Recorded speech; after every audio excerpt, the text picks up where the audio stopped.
نحمده ونصلي ونسلم على رسوله الكريم اما بعد فاعوذ بالله من الشیطان الرجیم بسم اللہ الرحمن الرحیم۔ دوستو، جیسا کہ آپ لوگوں کو معلوم ہے اعتکاف کے مسائل ختم ہو گئے تھے، اور چونکہ آج 20 رمضان المبارک ہے، 21 کی رات ہے، یعنی آج کی رات عصر کے وقت جو ہے اعتکاف بیٹھنے والے اعتکاف بیٹھ جائیں گے، اور اس کے ساتھ ساتھ جو ہے شب قدر کی راتوں کا سلسلہ بھی جاری ہو جائے گا۔ یعنی 21 کی رات آج ہے، آج کی 21 کی رات ہے، اور آج کی ہو سکتا ہے آج شب قدر کی رات ہو، یعنی شب قدر ہو۔ تو اسی طرح شب قدر کے حوالے سے چند گزارشات پیش کروں گا۔ تو شروع کرتے ہیں کہ شب قدر اس امت محمدیہ کی خصوصیات سے ہے، ہم میں سے پہلے کسی کو نہ ملی، یعنی ہم سے پہلے کسی امت کو یہ اعزاز نہ حاصل ہوا، یہ رات کسی کو نہ ملی۔ یعنی قدر کے معنی ہیں اندازہ لگانا، عظمت و عزت و عظمت و تنگی، چونکہ اس رات میں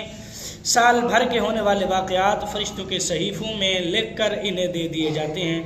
ملک الموت کو سال بھر میں مرنے والوں کی فہرست مل جاتی ہے۔ حضرت میکائیل علیہ السلام کو تقسیم رزق کی فہرست مل جاتی ہے۔ رب تعالیٰ فرماتا ہے فیہا یفرق کل امر حکیم، اس میں بانٹ دیا جاتا ہے ہر حکمت والا کام، یعنی یہ سارے کام اسی رات جو ہے سر انجام ہوتے ہیں، یعنی شب قدر کی رات۔ نیز اس رات میں اتنے فرشتے زمین پر اترتے ہیں کہ زمین تنگ ہو جاتی ہے۔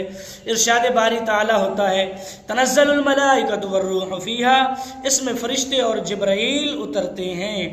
اس لیے اسے لیلۃ القدر کہتے ہیں۔ نیز اس رات کی عزت و عظمت بہت زیادہ ہے۔ اس شب میں عبادت کرنے والا رب تعالیٰ کے ہاں عزت والا ہے، لہٰذا اسے لیلۃ القدر کہتے ہیں۔ یہ تھی لیلۃ القدر کی تعریف۔ اس میں بہت سارے اختلاف ہیں، یہ رات کب ہوتی ہے؟ بعض کے خیال میں یہ مقرر نہیں ہے، کسی سال کسی مہینہ اور کسی تاریخ میں، دوسرے سال کسی مہینہ اور تاریخ میں، بعض کا خیال ہے رمضان شریف میں ہوتی ہے مگر تاریخ مقرر نہیں، بعض کے خیال میں رمضان کے آخری عشرہ میں ہے، بعض کہتے ہیں اس عشرہ کی تاک راتوں میں جو ہے اسے تلاش کیا جائے، 21ویں کی رات، 23ویں کی رات، مگر زیادہ قوی قول یہ ہے کہ انشاءاللہ شب قدر ہمیشہ 27ویں رمضان کی شب ہے، کیونکہ لیلۃ القدر کے 9 حروف ہیں۔ یہ لفظ سورہ قدر میں 3 جگہ ارشاد ہوا، اور 9×3=27، یعنی 9 حروف ہیں، اور 3 مرتبہ جو ہے یہ آیا ہے۔ تو اگر اس کو ضرب دی جائے 9 کو 3 کے ساتھ تو اس کا جو ہے وہ 27 ہی آتا ہے جواب، یعنی 9×3=27۔ اسی طرح نئے سورہ قدر میں 3 حروف ہیں جن سے 27 حروف ہیں۔ ہیا ہی ضمیر لیلۃ القدر کی طرف لوٹتی ہے، یعنی اس کی پوری تحقیق ہے اس رات میں کرنے کے اعمال، یعنی وہ فرماتے ہیں کہ مزید اس کی تفسیر جو ہے ہماری دوسری کتاب میں ہے۔ اگر میں آپ لوگوں کو کھلے لفظوں میں بتاؤں تو یہ ہے کہ وہ کہہ رہے ہیں کہ اس کی زیادہ روایات جو ہے 27 کی شب کی ملتی ہیں، لیلۃ القدر 27 کی شب ہی ہوتی ہے اس رات، کیونکہ اکثر عوام الناس میں بھی یہی ہے کہ 27 کی رات ہی لیلۃ القدر کی رات ہے، اس رات ہی عبادت کرنی چاہیے، کیونکہ پھر وہ نسبت کرتے ہیں جو سورۃ القدر آئی ہے انا انزلناہ فی لیلۃ القدر، فرماتے ہیں جو یہ قدر کا لفظ ہے لیلۃ القدر، یہ 9 حروف ہیں، اور یہ قدر جو ہے 3 مرتبہ آیا ہے۔ اگر اس کو 9 کو 3 کے ساتھ یا 3 کو 9 کے ساتھ ضرب دیں تو 27 ہی آتا ہے۔ تو یہاں سے یہ مراد لیتے ہیں کہ 27ویں کی رات جو ہے لیلۃ القدر کی رات ہے۔ دوسری اس کی جو ہے تحقیق وہ فرماتے ہیں کہ نیز قدر میں 30 حروف ہیں، یعنی سورۃ القدر میں جو ہے وہ 30 ہی حروف ہیں۔ لیلۃ القدر کا جو ہیا ہے آخری والا ہیا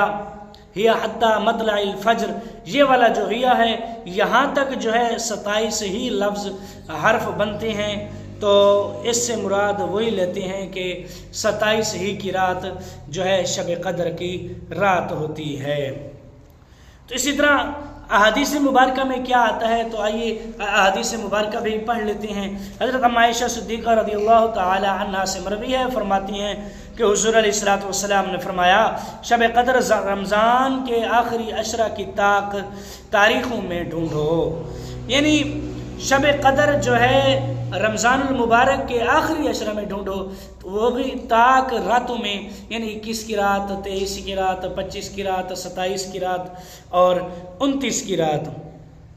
یعنی ان طاق راتوں میں ڈھونڈو تو اللہ تبارک و تعالی کسی نہ کسی ایک رات میں جو ہے طاق رات کے ساتھ آپ کو ملا دے گا، یعنی کوئی ایک طاق رات مل جائے گی آپ لوگوں کو اگر آپ اس رات عبادت کرتے ہیں تو، یعنی 21 کی، 23 کی، 25 کی، 27 کی، 29 کی، ان سب راتوں میں آپ عبادت کرو، اور اعتکاف والے بھی ان تمام راتوں کو عبادت کریں، تو ہو سکتا ہے اللہ تبارک و تعالی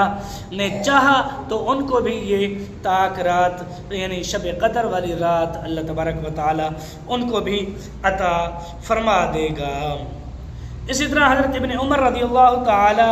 عنہما سے مروی ہے، فرماتے ہیں کہ حضور علیہ الصلوۃ والسلام نے فرمایا کہ بعض صحابہ کو شب قدر خواب میں دکھائی گئی کہ رمضان کے آخری ہفتہ میں ہے، تو رسول اللہ صلی اللہ علیہ وسلم نے فرمایا میں دیکھتا ہوں کہ تمہاری خوابیں آخری ہفتہ پر متفق ہو گئی ہیں، تو شب قدر تلاش کرے، وہ آخری ہفتہ میں شب قدر جو ہے تلاش کرے۔ یعنی چند صحابہ کرام کو خواب آیا کہ شب قدر کے بارے میں، کہ کسی کو شب قدر جو ہے 21 میں آئی، کسی کو شب قدر جو ہے 23 میں دیکھا، کسی نے شب قدر کو 25 میں دیکھا، یعنی کسی کو شب قدر کو بتایا گیا کہ یہ 27 کی رات ہے، کسی کو بتایا گیا کہ 29 کی رات ہے، سب کو یعنی یہ خواب آیا، تو حضور علیہ الصلوۃ والسلام نے فرمایا کہ میں دیکھتا ہوں تم خواب دیکھتے ہو، خواب میں جو ہے تم شب قدر کو پاتے ہو، تو تمہارے جو ہے خواب ملتے ہیں، ملتے جلتے وہ اس طرح ہیں کہ تمہاری راتیں تو نہیں ملتی لیکن آخری عشرہ جو ہے وہ ملتا ہے، یعنی آخری عشرہ ہے جو تم دیکھتے ہو، آخری عشرے میں تم اس کو دیکھتے ہو شب قدر کو۔ تو میں یہ چاہتا ہوں کہ اگر تم شب قدر ڈھونڈتے ہو، تم تلاش کرنا چاہتے ہو، تم عبادت کرتے ہو، تو تم آخری راتوں میں جو ہے اس کو تلاش کرو، یعنی شب قدر کو آخری راتوں میں تلاش کرنا چاہیے۔ یعنی زیادہ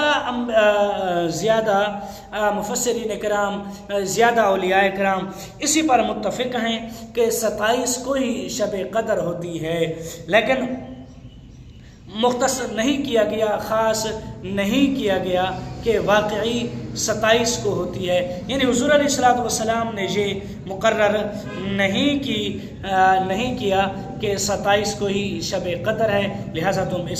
اس رات کو عبادت کیا کرو، کیونکہ یہ ایک اللہ تبارک و تعالیٰ نے حضور علیہ الصلوۃ والسلام کی امت کو یہ خاص تحفہ دیا ہے شب قدر کا، جو ہی اس کی بہت ہی فضیلت ہے، جو کہ پہلی امتوں کو نہیں دیا گیا یہ تحفہ، یہ خاص، کیونکہ حضور علیہ الصلوۃ والسلام بھی خاص اور حضور علیہ الصلوۃ والسلام بھی امت بھی خاص، اور جو تحفے دیے گئے حضور علیہ الصلوۃ والسلام کی امت کو وہ بھی خاص،